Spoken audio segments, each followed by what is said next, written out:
So Porsha Williams is trusting her gut and following her heart, but in my personal opinion, homegirl is greatly less than smart. Let's discuss.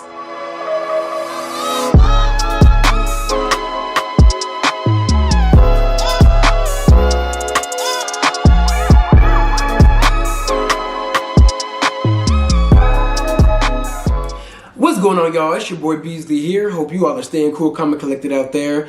I wanted to come at you guys today and talk about Porsha Williams leaving the Real Housewives of Atlanta. So y'all, I reported on this a minute ago, probably like a few months ago, that the casting of the Real Housewives of Atlanta is in shambles. And it's like a game of hot potato peach at this point. Like, I think Porsha and the producers were going back and forth about money because, let's keep it real, Porsha was going to be the main overarching storyline of this current season, this coming season of the Real Housewives of Atlanta. And you know, that brings me to the problem with Bravo and the Real Housewives franchises overall. Gone are the days of each individual cast member having their own storyline and having like one big storyline that brings everybody together. These days, it takes one cast member to have a big storyline and then every other cast member just latches onto it and makes it their own storyline. It's just lazy production, and I can see all the Real Housewives franchises getting written into a hole because of this. Like, Bravo putting all their eggs into one basket in terms of just having one storyline per franchise is just going to lead to the inevitable end for each franchise. And the Real Housewives of Atlanta is coming to an end at this point. But getting back to Porsha, when it comes to her quitting the Real Housewives of Atlanta, I can't 100% fault her because she was not going to have control of the narrative whatsoever. Everybody, especially Kenya, was going to be coming for her all season. I don't think she was even going to have an ally besides maybe Drew Sidora, and that's about it. And Drew Sidora is not even like on a good pedestal with this show. She barely even made it back. And then on top of that, like, she would not have control of the narrative. She would have been painted out to be the villain, which, in my personal opinion, Porsha low-key is the villain of the show. I mean, personally, y'all, I stopped liking Porsha last season mainly because she never takes accountability for anything. She used Black Lives Matter as a storyline because she, besides her and Dennis, she wouldn't have had a storyline at all last season up until that Strippergate happened. And then for 3, nobody holds her accountable for anything because she's good at playing like the ditzy dumb blonde character when this woman is like 40 years old, over 40 at that. This is a grown-ass woman and everybody calls her like a child and nobody ever sees what she does wrong. However, her quitting all these jobs is what makes her less than smart to me, because in the entertainment industry, you gotta strike where the iron is hot. And personally, like, my personal feelings about her aside, Porsha's name in these streets is a hot commodity right now. The best thing about money and opportunities is having more than one source of income and additional opportunities. And she quit her radio show, she quit the Real Housewives of Atlanta, which is 2 good checks that also offer residual income. And I just feel like those were 2 great jobs for her, especially since they were going to prop her up to be the Nene of the show. Like, Porsha Williams was going to be the one in charge of the girls. Now, on the other hand, Porsha does have other jobs, yes. She has her spinoff with Simon coming, which, y'all, drop down in the comments and let me know. Did you guys enjoy Porsha's previous spinoff with Dennis when she had her baby?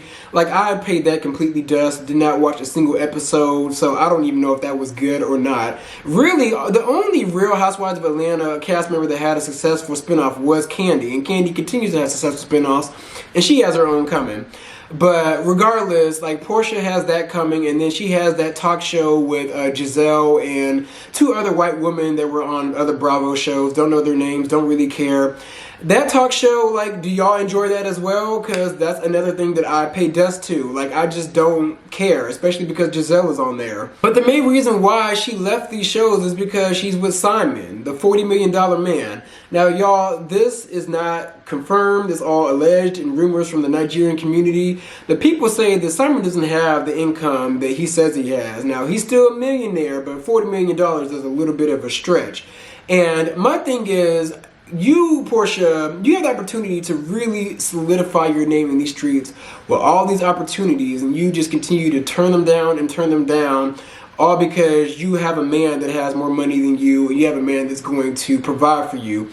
But at the same time, karma is the baddest bitch of them all, and Porsha and Simon, mark my words, they're not going to last. Porsha, you got with Simon on shaky ground at that. Like, this woman, Fallon, the ex, you introduced her as your friend on this show.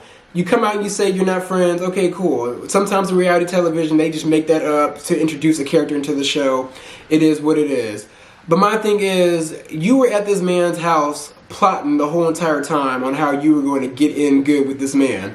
Like, I will never forget when I saw that scene with him looking over them at the pool. I was just like, what's going on here? And my intuition kicked in, and here we are today. Them two are together. But the old saying goes, how you get your man is how you lose your man. Like, this is not going to happen. Like, but I feel like, honestly, Porsha's the type of girl that would stay with a man as long as he's providing for her and will let a lot of things slide. Like, probably let other women in the relationship slide. Because let's keep it real. Simon wants to be in the limelight. Simon is an attention whore. Simon wants to be famous. He wants to be on television. It's not confirmed if this spinoff is going to like spin into a whole entire tardy for the party situation. Like people are not really clamoring to see Porsha on her own like that. And if this spinoff fails and you two just go back to living a private life, the novelty of Porsha is going to wear off pretty soon to where Simon's going to want to search for somebody else. But at the end of the day, I may be wrong. Porsha maybe have a trick up her sleeve and maybe have like a whole entire different show coming on or having something else in the works. I know she's coming out with her book, Pursuit of Porsha, and who knows what other project she's coming out with that made her be like, okay, I can go ahead and quit this. But I don't know. And maybe she quit some of these jobs because she was spread a little too thin. Who knows? But my thing is, Porsha, you are turning down a lot of good opportunities, and I hope you have a good reason. And that brings me to what is next for the Real Housewives of Atlanta. Now, y'all, it's easy to just say, just cancel the show. Cancel it. But I just feel like something can still be done. Now, they have this gold medalist by the name of Sonia Richards-Ross. She's joining the show, but from what I've seen of her, she's a cool chick, but her on this show is just not, it's just not going to give what it's going to give. Like, I'm going to just keep it real with you. Now, granted, I'm willing to give this girl a chance, but I can already tell, like, she's not going to bring the drama and the mess and the shade that this show requires, because let's keep it real.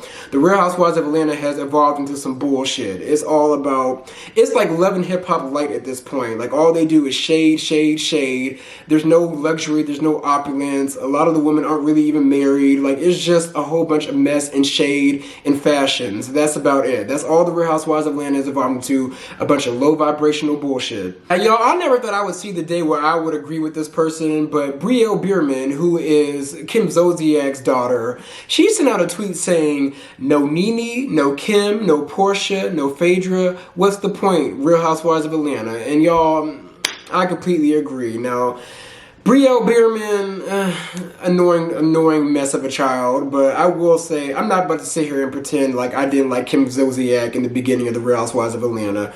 And let's see, Kim, she was entertaining. Her and Nene going back and forth, being friends and not being friends. Them two, they really carried the show in the beginning. Like I loved when Nene and Kim used to fall out a lot. Nene coming back to the show, still not needed. In my opinion, the show went to shit when Nene came back. Like, let's keep it real. But Sheree's coming back to the show, which is cool. I mean, I don't really know what more Sheree's going to give besides her and Tyrone talking about their relationship. Who else? Phaedra, she's going to be on All Stars, so she's not going to be on this season. They may bring her back next season. Who knows if there is a next season. Drew Sidora, okay. I didn't really want her back, to be honest with you, but she's here. What is going to happen with this show, y'all? Like, they need to bring Carlos King back. Now, Carlos King, I fought him for ushering in this whole entire shade culture into the Real Housewives of Atlanta. Actually, the overall Real Housewives franchises, because the other franchises saw that the shade works. Like, shading each other works and brings in ratings, because Atlanta was the top girl for the longest, even though Potomac is taking that crown. But Potomac is going to go through the same issues, because you guys only like Potomac because it's fresh and new. But regardless, they need to bring Carlos King back. Carlos knew how to get the girls together. Carlos King really knew how to drive the ship and drive home a narrative. And ever since that last season, season 9, the show has not been good ever since. But I hope these girls can get it together. I'm still going to watch, but overall, the Real Housewives of Atlanta right now, it's a complete wash. But those are my views, so be sure to like, comment, and subscribe, and I'm going to come at you guys with some more content.